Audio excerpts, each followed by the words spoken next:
The final thesis project is the culmination of everything we've learned during our attendance at Full Sail.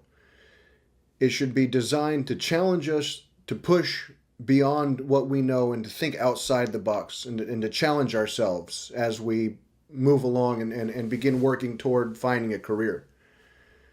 For my project, I chose not only to challenge myself in a genre that I've never dealt with before, but also on subject matter that I'm fairly unfamiliar with, but I want to learn about.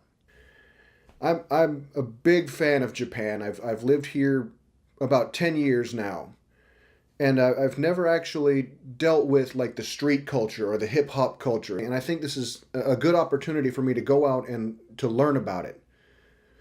What my project is I'm working with a company called Sinca Clothing, which is a clothing line based under Hoodstar Incorporated. And they're my client for this, and I'm going to work with them to create a documentary about the street life in Hiroshima. The movie's going to be called Street Hero, Hiro. Through this film, I'm going to follow the lives of musicians and artists in Hiroshima who live the street life and who that is their life.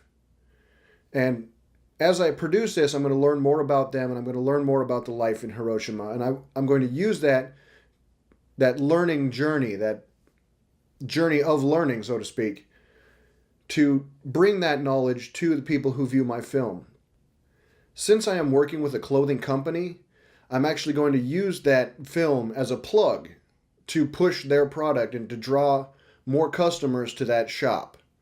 People will be wearing Sinca clothing. I might even get a couple of them to do shout outs, mentioning the fashion and the styles that are associated with the hip hop and street culture. Once the film is created, I'm going to create a DVD and co-release an album, a soundtrack for the film, because all of the music is going to be created locally by the artists that I interview and the people that I follow around. The cover art for the album and the DVD will also be by a local artist. All of this will be used in conjunction with the release to bring attention to the Sinca clothing and hopefully boost their sales. That's the overall wish of my client in this production. So by doing this, I get a chance to not only test myself, but to get out and learn more about the country I live in, while simultaneously teaching others about it as well. I think this is a great idea and a great chance for a lot of people to learn some really neat stuff about Japan, Hiroshima, and a little bit about the street culture.